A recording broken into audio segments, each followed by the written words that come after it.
The Green Sheet is a financial publication of the Advisory Board for MWRA Communities. This installment looks at how economic development is impacted by investment in water and wastewater infrastructure.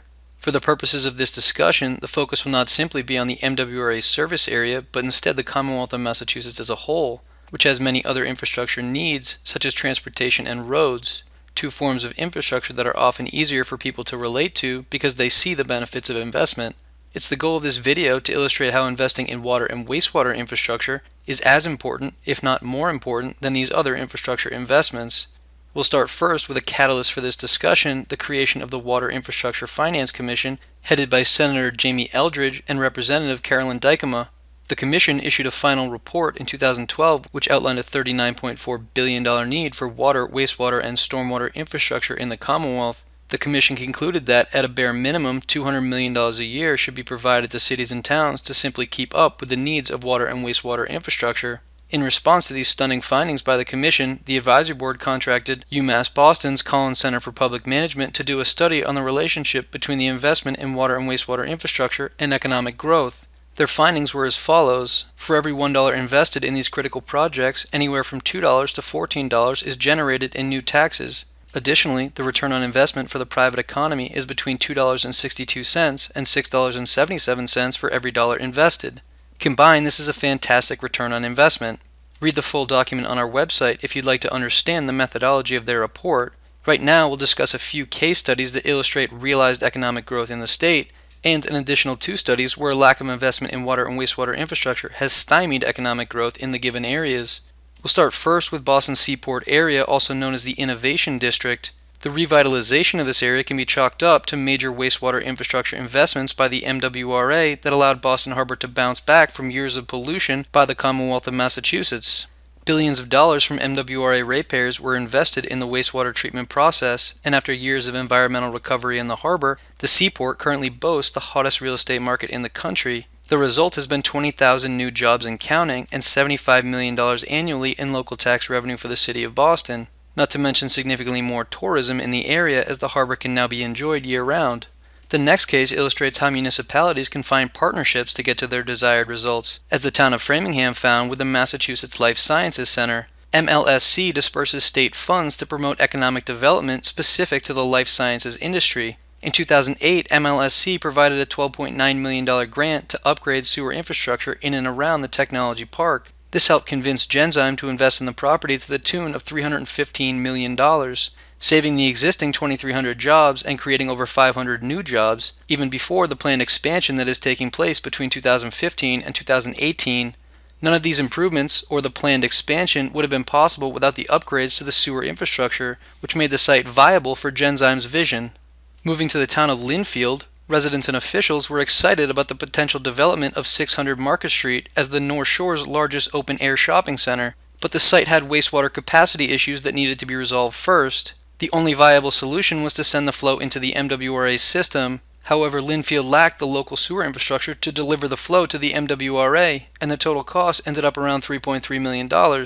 After the infrastructure was created and 600 Market Street was connected to the MWRA, the project took off and resulted in 1,000 permanent jobs and $1.75 million per year in additional local tax revenue.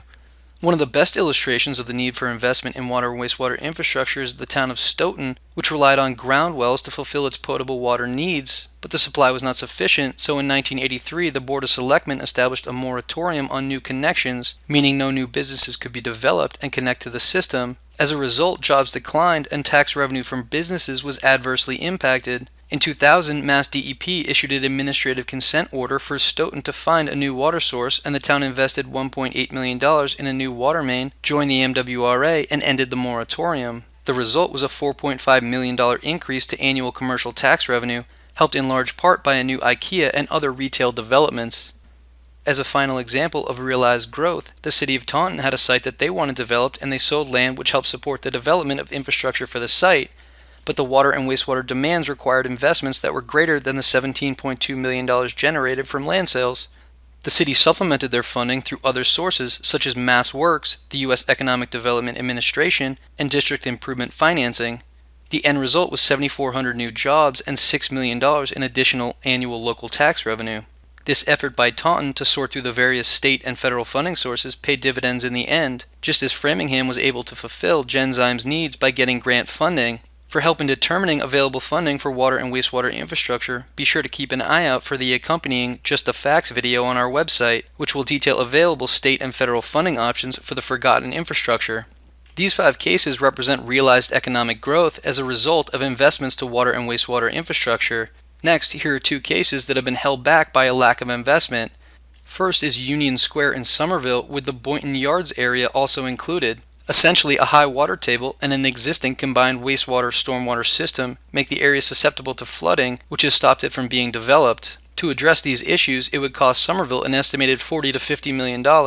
However, if Somerville could obtain the funding necessary to address Union Square's stormwater infrastructure needs, the project has the potential to generate 4,300 new jobs and an estimated $45 million in annual local taxes. While fixing Union Square's stormwater problem and avoiding scenes like this one would be a clear improvement regardless of economic benefit, it's impressive to see how quickly the cost could be recaptured through new taxes and increased gains in the private economy. Finally, the last case study represents a frustratingly long discussion aimed at satisfying a development's need for water and wastewater capacity. The Southfield development in South Weymouth, which also touches Abington and Rockland, has been looking for a water source since 2007. The land is so attractive because of its access to an existing MBTA train stop and its proximity to major roadways. But the town of Weymouth does not have adequate potable water available for a full build-out of the Southfield site. Developers studied 11 possible water sources, though most were not viable. In the meantime, the Southfield development was stuck in the early phases of the build, holding up a potential for substantial economic growth on the South Shore. At the time of the Collins Center report, it was projected that full build-out of Southfield would provide another 2,500 jobs and generate about $11.2 million in local tax revenue.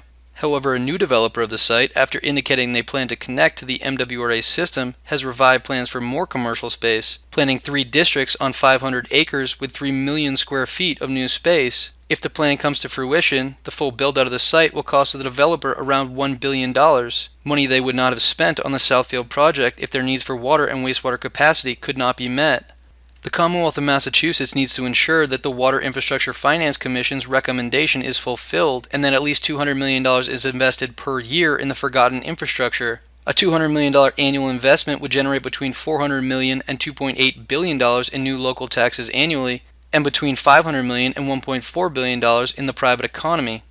This isn't simply an MWRA service area issue, but a statewide issue with 3 other areas to consider. One is the I-495 area, which is booming with demand for commercial development, but needs to find water and wastewater solutions that would allow the region to capitalize on that demand. Another is Central Massachusetts, which now holds a state-funded report on the various water options available to stimulate economic growth, providing options to towns that are without adequate water sources. And finally, Cape Cod, which is facing a serious funding gap to come into compliance with the Clean Water Act over their lack of wastewater infrastructure. The simple fact is that the Commonwealth of Massachusetts needs to weigh investments to water and wastewater infrastructure as seriously as investments to roads and transportation. For any questions, please contact us directly or visit our website at www.mwraadvisorboard.com, where you can also find our Just the Facts video on the funding sources that currently exist for water, wastewater, and stormwater infrastructure.